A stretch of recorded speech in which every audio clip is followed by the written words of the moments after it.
Scumbag Steve Bell, the interim Ottawa police chief, is making a new pledge to go after the Freedom Trucker Convoy protesters, and not just the people who were there, basically anybody who was involved in any way, shape, or form. If you contributed financially at all to the convoy, Steve Bell is going to make it his mission to take you out. And so we're going to go through this in detail. The media is asking questions about this. The Stephen Bell, new police chief gentleman, is somebody who is now taking advantage of new rules that were enacted by the Emergencies Act, unveiled by Prime Minister Trudeau. He was not able to do these things just a short week or so ago. Now that he's been given new power, he's using them to his fullest extent possible. Let's listen to how he explains how this is going to work moving forward.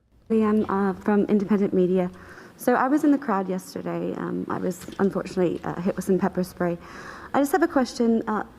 There's some video cameras that the police are using and some news outlets are reporting that you're gathering intelligence with those cameras.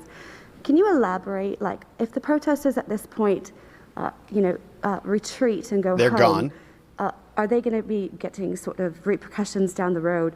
Or are you going to be sort of actively pursuing the people that you've been sort of documenting and filming who are still out there protesting? What are your plans after this, after the protest Great question. is over? What are they? Thank you. It's a great question. And the simple answer is yes. If you are involved in this protest, we will actively look to identify you and follow up with financial sanctions and criminal charges. Absolutely. This investigation will go on for months to come. It has many, many different streams, both from a federal financial level, from a provincial licensing level, from a criminal code level, from a municipal breach of court order, breach of court injunction level. It will be a complicated and time-consuming investigation that will go on for a period of time. You have my commitment that that investigation will continue, and we will hold people accountable for taking our streets over. And could I just ask one more question? Nope. This Bye. concludes the media availability. Ceci conclut le point de presse. Thanks. So as he is now saying, Steve Bell, the new boss, a little bit different than the old boss, or maybe not. We're not so sure about that. Peter Slally's not here anymore, but this guy comes in and he's got a new tune, doesn't he? Saying we're going after everybody who is involved. Criminal charges, municipal charges. We're bringing the feds, the local, provincial government. Everybody's involved in this thing. We're going to take away licenses. We're going to go after bank accounts, and we're going to make it hurt. We're going to basically be doing what the United States government has been doing ever since we had our own version of January 6th. We had our own insurrection. We have now full committees, the January 6th Select Committee and the FBI and the Justice Department. They've been playing Where's Waldo, going after people with Capitol Hill Lego sets, spending an entire year plus just really trying to skewer their political enemies. And so Canada's going to be doing the same thing now. Months and months and months. They're going to get their Where's Waldo books out. They're going to get their highlighters out, start circling everything and going after everybody, because it's not about COVID, right? This is about taking out, identifying, and eliminating your political enemies, and they have done so for the last several weeks. He is continuing on. Mr. Bell is going to give us an update at the same press conference. This number has now ballooned. I think we're getting close to about 200 total arrests.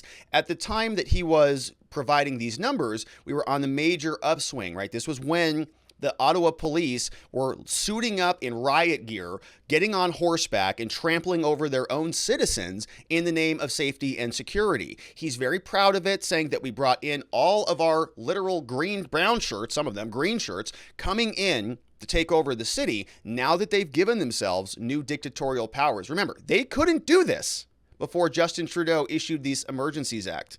They were stopped from doing this because these tools are tools used in times of extreme crisis, when you have to literally trample over not only people, but people's rights and liberties. And they have decided to do that. And he's proud of it. Let's listen to how that sounds. We moved officers and equipment into key positions throughout the city and took up 100 checkpoints around the downtown core. We began making arrests of key individuals who were responsible for organizing these unlawful activities. We talked about those. This morning, public order units and a significant number of officers were deployed to support our operations. We first focused on the Nicholas Street area, where unlawful protests were gathered with trucks. Even this morning, all unlawful protesters were given many opportunities to leave. So it's their fault. Officers then turned to the intersection of Rideau and Sussex, making more arrests and clearing that location. As of 3 p.m. today, we've arrested 70 people. They have been charged with multiple various offenses, including mischief. Oh. Work is underway by the City of Ottawa to remediate and clean up the area that we have gained back today. Wow. So crimes of what? Oh, mischief. Oh. And so my understanding as just a layman American is that Canada has used these types of powers previously, you know, once during World War I, once during World War II, another time when there was an FLQ terrorist organization literally kidnapping governors and doing different things with premiers all throughout Canada. And now, though, it's also appropriate to use for crimes of mischief. Oh, okay. So that seems reasonable. So you're saying now that when we sort of do the balance of the totality of the circumstances, mischief justifies trampling over people's constitutional liberties. All right. That's, I guess, the new government. That's how things are working there in Canada. We have the same thing here in the United States. Remember that while the Democrats were screaming from the rooftops talking about the insurrectionists, the terrorists, essentially, these domestic terrorists, these MAGA people who almost took the podium out of the Capitol building, how horrendous they were. And what did they charge them with? Oh, yeah. Trespass, disorderly conduct, no sedition charges until very recently in a stretch with the Oath Keepers, which is a joke of a case. You can see they did that, in my opinion, because of this talking point that people like me have been saying. A lot of big allegations here. Most of the criminal charges are all trespass. Same thing here. All mischief. But the country's going to twist itself into a pretzel and abandon its core values in the sake of political expediency, juxtaposed with safety. Here is what Steve Bell says when somebody asks, did you use your new powers? You know those shiny new powers that you gave to yourself? Did you use those when you went and conducted all those arrests? In other words, you wouldn't have been able to do all of this, right? Unless you gave yourself limitless power. Right, Steve Bell? Here's how he responds. Good day, CTV National News. My first question is, did police use any of the powers conferred under the Emergencies Act to make any arrests today, or did you use the powers of existing law and the Ontario state of emergency? So I can tell you the three levels of government that have come together to support our efforts in this have led us to be able to have the success we're starting to see right now. The Emergency Measures Act, the Provincial Emergency Act, as well as the City of Ottawa Emergency and Injunction that have been provided, have created the ability for us to use powers and use new and existing powers to be able to properly deal with the demonstration to ultimately bring it to an end. Without the authorities that have been provided to us through these pieces of legislation, we wouldn't be able to be doing the work we are today. Yeah, and so he's very, very happy and proud about that, right? We wouldn't be able to do all this stuff. You see all what we're doing? We're heroes. I mean, we're basically rounding up people who are completely peaceful, trampling over people in the streets, making sure that people are getting assaulted by various projectiles being launched at journalists, making sure that people's rights and bank accounts are just being absconded from them. We're pretty proud of the work that we're doing here. We're even taking photographs of ourselves in various locations. Very thrilled. And we wouldn't have been able to do that unless we gave ourselves those powers. And since we're the police and we work for the government, you can trust us. And so we're only going to use this power responsibly. We gave it to ourselves and we were able to just go out and literally just mow over everybody.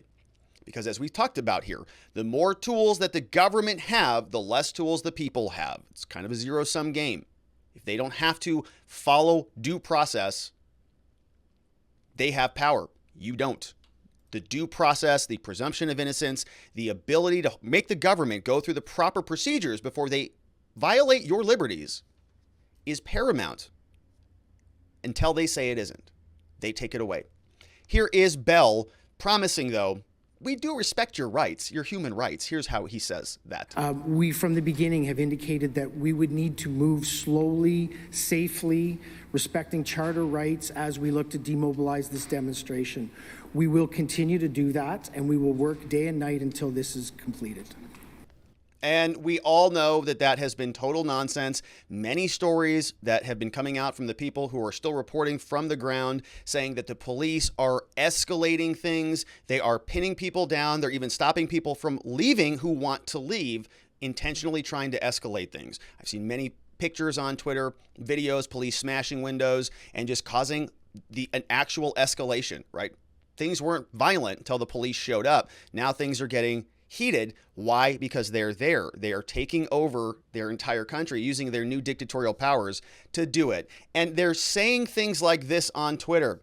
We know that this increased police presence may be distressing to some of you, but they are here to complete our mission and to keep you safe. We're committed to returning your streets back to normal.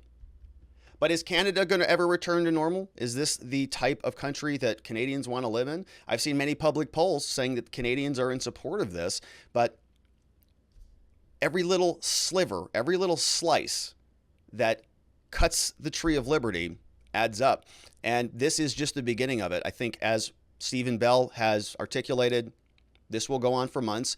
They're going to make it their own January 6th. And here in the United States, we've been living that for quite some time, and it's not going away anytime soon. Once those in power can use their dictatorial powers to take control of the narrative and to use the levers of government to assault their political enemies, they're going to use that very powerful tool. We're going to continue to follow it along. I hope you join us on that journey. We have a live show that we do every weekday. I'd love to see you there. I look forward to seeing you on the next one.